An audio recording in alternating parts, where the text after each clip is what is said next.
RTP. Es 11:12 y tenemos ya nuestra primera entrevista, un tema interesante, donde nos acompaña para abordarlo Jorge Calderón Salazar. Él es analista económico y rector también tecnológico de la Universidad Argos. Lo pueden seguir en sus redes sociales y está con nosotros justamente para hablar del tema del IES, las deudas por pensiones. ¿Cómo está, doctor? Buenos días. Gracias por acompañarnos. Muy buenos días, Doménica, Hambre Fernanda. Como siempre, un gusto estar en la cabina de RTP. Hablemos un poco de la crisis del IES. Háganos una así, de la manera más didáctica. Usted como profesor, como rector, lo va a hacer estupendamente bien para que nuestros ciudadanos, nuestros estimados conectados, como digo yo, conectados, puedan entender un poco más el tema y sobre todo si se va a poder o no solucionar la crisis del IES con el pago de pensiones, que es lo nuevo que han anunciado.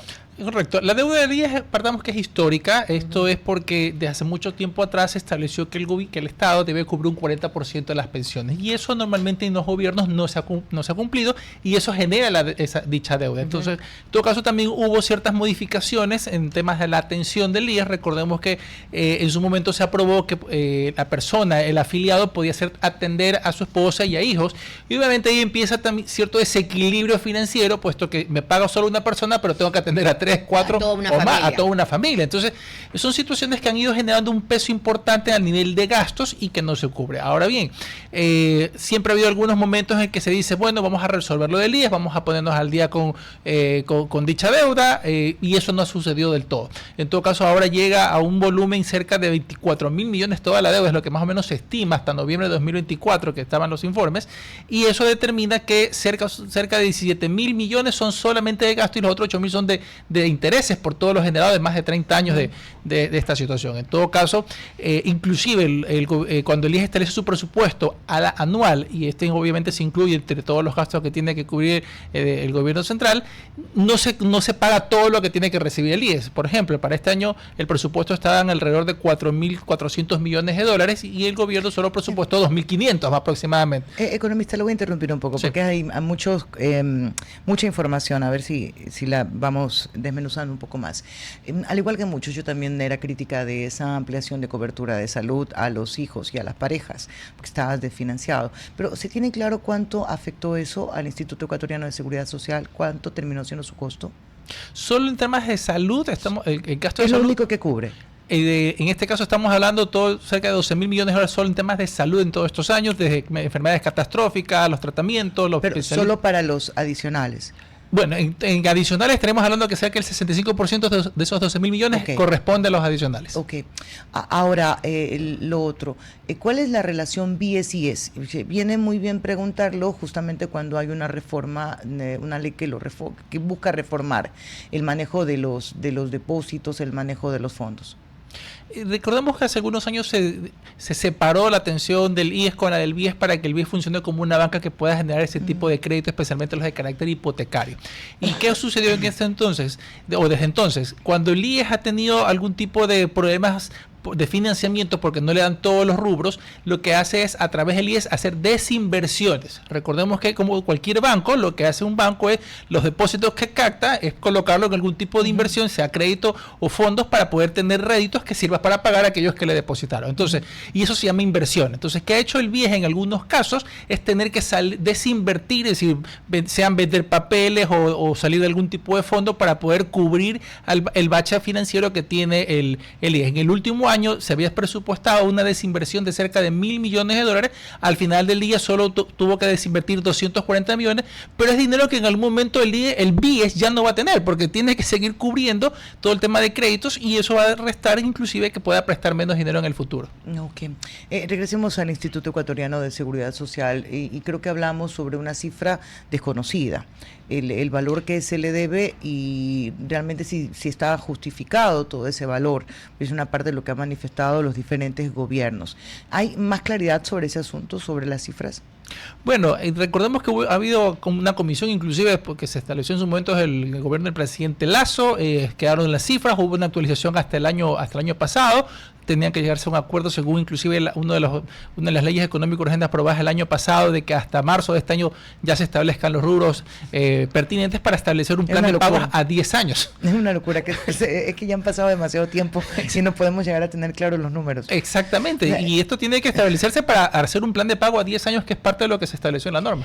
Doctor, si bien es cierto que se necesita voluntad política, ¿no, verdad?, para poder solucionar la crisis que vive el IES, y como usted también lo ha señalado de tantos años, ¿qué más debería generarse? ¿Cuál debería de ser la gestión financiera que haga el IES para poder salir de este gran bache que perjudica realmente a sus usuarios?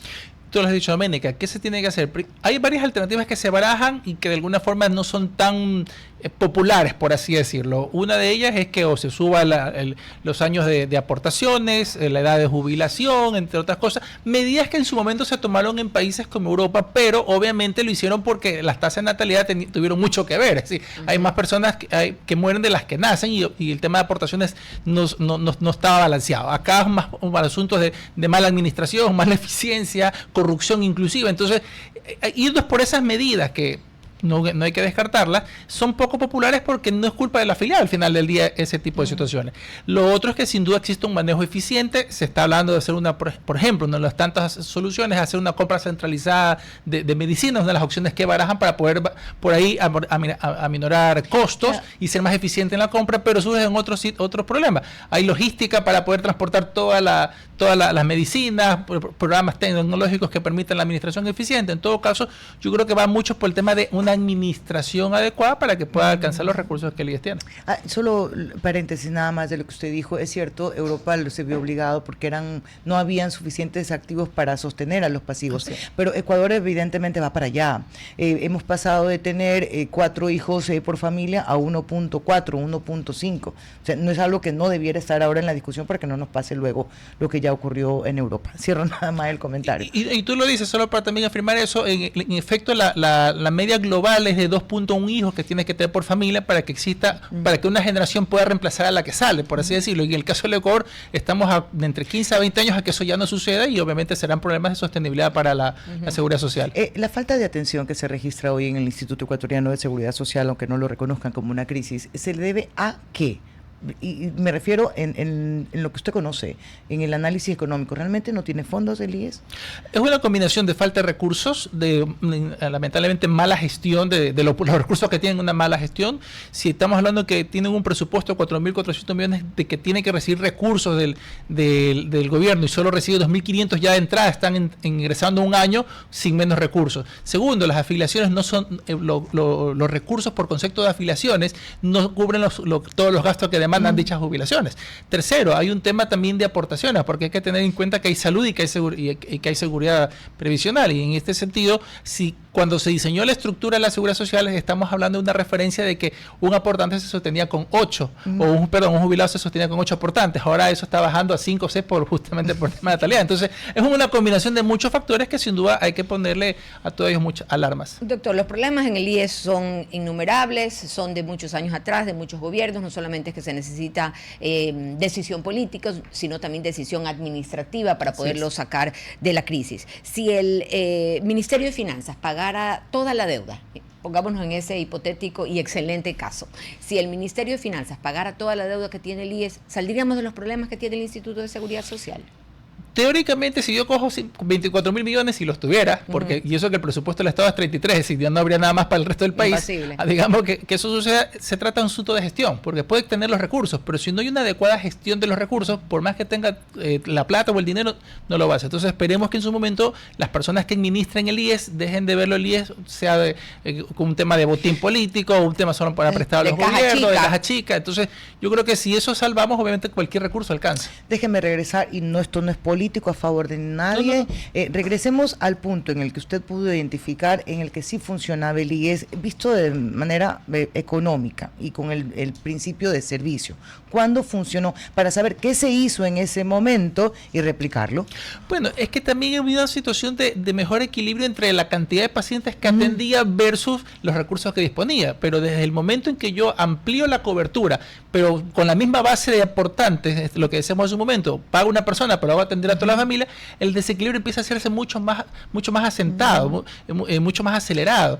Ahora, dígame algo, ¿usted cree que por cómo se encuentra hoy el IES, es mejor la derivación que la reinversión?